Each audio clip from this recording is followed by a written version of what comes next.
Halo semuanya, pada video kali ini saya akan membahas salah satu contoh soal kimia SMA.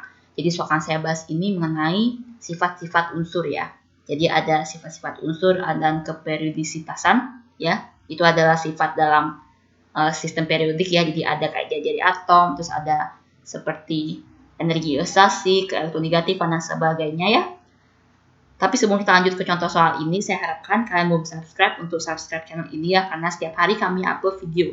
Ada video matematika, fisika, kimia, dan biologi. Saya harapkan kalian belum nyalakan juga notification-nya, biar nyalakan juga ya, karena biar kalian tahu kalau kami sudah upload video. Oke? Sekarang saja ke contoh soalnya. Di antara unsur-unsur berikut yang paling mudah melepaskan elektron.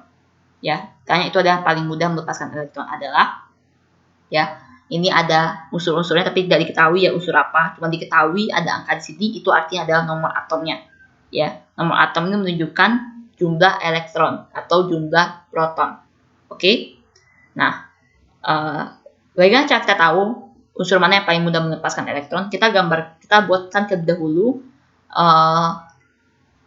konfigurasi elektronnya ya. Jadi saya gambarkan semuanya konfigurasi elektronnya sehingga kita bisa membandingkan. Ya, pertama adalah 4A.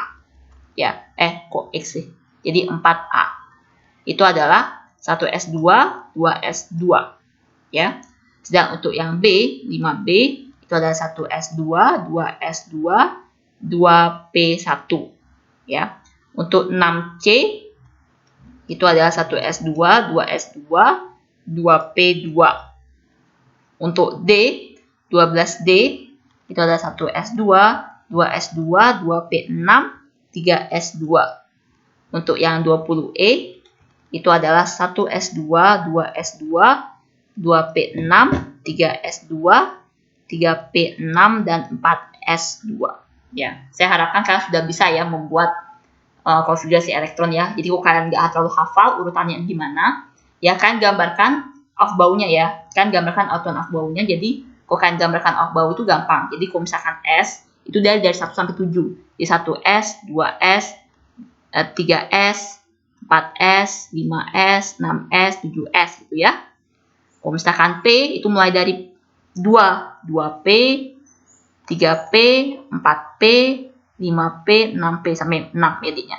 Untuk subgrid D itu mulai dari 3, 3D, 4D, 5D. Untuk yang subgrid F itu cuma 4 sama 5 saja. Ya. Itu mulai dari sini, terus ke sini, terus ke sini ya, dan seterusnya. Untuk S itu dia maksimal ada 2 elektron, P maksimal ada 6, untuk D itu 10 dan F itu 14 ya. Oke, mudah-mudahan kalian bisa mengerti ya. Aku kan nggak terlalu mengerti bagaimana cara untuk menuliskan konfigurasi elektron, kalian bisa nonton di video-video saya yang sebelumnya ya. Tapi sekarang kita tidak akan membahas bagaimana untuk menggambar konfigurasi elektron karena kita akan menjawab soal ini ya. Yang mana yang paling mudah melepaskan elektron ya. Jadi prinsipnya adalah kalau misalkan dia paling mudah melepaskan elektron, itu adalah bagaimana cara dia mencapai kestabilan paling cepat. Jadi mencapai kestabilan paling cepat itu bagaimana cara dia membuat supaya konfigurasi elektron itu mirip dengan konfigurasi elektron gas mulia. Ya kan, ingat kan gas mulia. Jadi He, Ne, Ar itu semua adalah gas mulia. Ya. Nah, kalau misalnya gas mulia itu dia nomor atomnya itu ada 2 He ya. Terus 10 Ne, 18 Ar gitu ya. Nah, bagaimana caranya supaya dia lebih cepat untuk bisa mencapai konfigurasi elektron gas mulia ya. Sekarang kita lihat perbandingannya. Untuk yang A, B, C ya. Ini dia berbeda di subgrid terakhirnya. A itu dia S ya, B itu dia P, C itu dia juga P tapi dia ada 2 elektron ya. Nah, kalau misalnya kita totalkan 4, 5, 6, dia untuk bisa mencapai yang stabil itu berarti kan dia harus 2 elektronnya. Dia kan He, nggak mungkin dia mencapai 10 Ne karena kan kalau 10 Ne dia bukannya melepas elektron tapi dia malah nambah elektron gitu kan ya. Jadi dia paling mendekati itu adalah mencapai helium ya. Kalau misalnya 4 ke 2 itu dia melepaskan cuma 2 elektron saja. Kalau 5 ke 2 dia melepaskan 3 elektron. Kalau 6 ke 2 dia melepaskan 3 elektron ya. Jadi kalau misalkan dia paling mudah melepaskan elektron, artinya dia yang paling mudah untuk mencapai konfigurasi elektron gas mulia. Kalau dia melepaskan 2, ini 1, ini 2, ini 3, ini 4, berarti yang paling mudah itu tentu yang A. Tentu yang A ya. Karena dia butuh 2 elektron saja. Ya, sedangkan B sama C dia butuh 3 sama 4 elektron. Nah, tapi masalahnya, sekarang lihat yang D sama E. D sama E itu juga terakhirnya S2.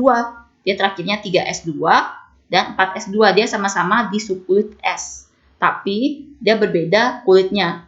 Ya, di A itu adalah dia di kulit 2, yang D itu di kulit 3, sedangkan yang E itu kulit 4. Ya.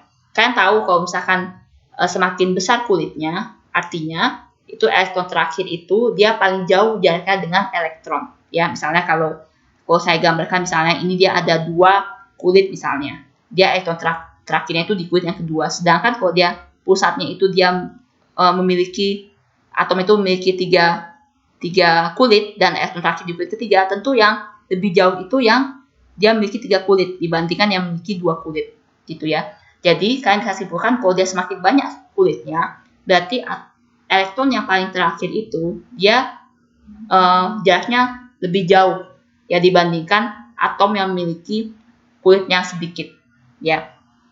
Kalau misalkan dia lebih jauh dibandingkan inti sama elektron itu dia saling tarik menarik kan, karena inti itu dia bermuatan positif, sedangkan yang elektron itu bermuatan negatif gitu ya kan. Kalau misalnya dia semakin jauh, artinya dia semakin tidak mudah ditarik oleh inti, jadinya dia lebih mudah lepas. Nah, di antara A, D sama E ini yang paling jauh jaraknya dengan inti itu adalah yang E, karena dia sudah di kulit 4 ya, artinya dia elektron di kulit S itu sudah paling mudah lepas. Sehingga jawaban itu adalah yang E ya. Sedangkan dia jawabannya adalah yang E.